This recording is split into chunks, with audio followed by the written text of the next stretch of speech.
kidding aside, what is up, my YouTube friends? This is Michael here with Michael's Lagoon. Video number 2. Man, do I have an update for y'all. So, my first video I uploaded, you saw how excited I was, right? Showing off my tank, got everything dialed in and figured out. Well, the very next day, I came in to view my tank, and I looked at my clowns, and my newest clown member, Marsalis number 2, had some white blemishes on his side, which I knew instantly was a sign of a parasite. Not sure what it is. It doesn't look like it's ick. If I had to guess, it's marine velvet. Don't tell me. Velvet? Or possibly Brooklynella, which is also known as clownfish disease. So that day, man, I was thrown through a loop. I was able to get Marsalis out of the tank pretty quick and put into his quarantine tank.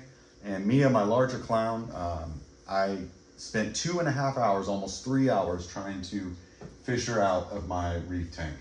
It was a complete nightmare. It was total destruction. It was everything bad in life that you can imagine all happened that day. My prize corals were face down in the sand, getting knocked over. My, euphyllias were getting poked and prodded with the net, and I was on the verge of crying. I mean, I was so hurt and so sad that day. But I successfully got Mia out of the tank and put her in the quarantine tank with Marsalis, so they're good. I have some remaining fish in here. I have my Watchman goby, who has visual signs of some sort of parasite on him. He's not flashing or rubbing or anything like that. So I don't know what his fate is gonna be. My 6-line wrasse seems okay. I don't see anything on it yet, which I know is just a ticking time bomb. My yellow spotted scorpionfish seems okay as well. So my fallow period has not started yet. I can't get those fish out of the tank. There's just no way in doing that without further damaging my tank. So getting my 2 clownfish out was my top priority, and I was willing to make certain sacrifices to get them out, which I did. But once they were out, I'm done. So they're quarantining.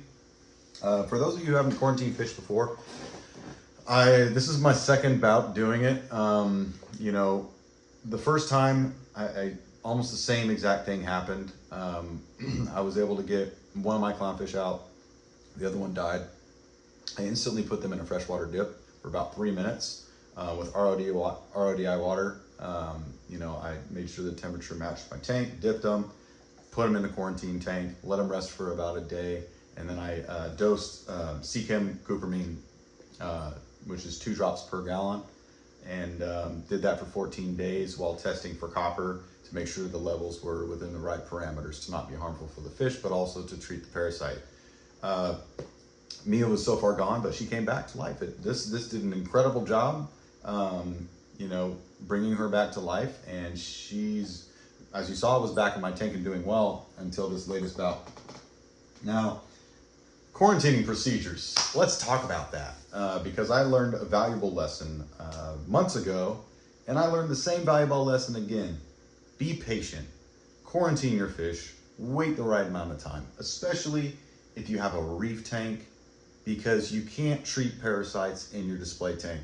Unless it's a fish-only tank, you got to get those babies out of there. And when your tank is as loaded as mine is with coral and rock and caves, tunnels, good luck. So take your time, man. You get a fish from the store or delivered to your house. Have a quarantine tank already set up with good tank parameters to keep the fish alive. I was quarantining my fish for 10 days to 14 days, dosing with copper, observing. If they look good, I put them in my tank. I think I just did too many at once. I'm not sure where the parasite came from. I've read that, recommendations are you quarantine for up to a month. I think maybe I should have done that because obviously something slipped through. So it's a complete nightmare when it happens. Once I'm done with this quarantining and my fallow period, I'm gonna put my clowns back in, and I'm not gonna buy another fish again till the day I die, man. Dealing with parasites in your display tank is probably, my least favorite part of this hobby. And here I am. So we'll see what happens. I'll keep you all posted, but the clownfish are doing great. They're hanging out in their quarantine tank, kind of bored. I'm sure, especially after being in here, but it's better than dying. So they have that going for them. I'll keep you posted on how the, quarantine procedures are going, how their health is doing. They look good. I don't have any worries at this point. I think I caught it early on, and we'll be good to go. Rock on. Peace out.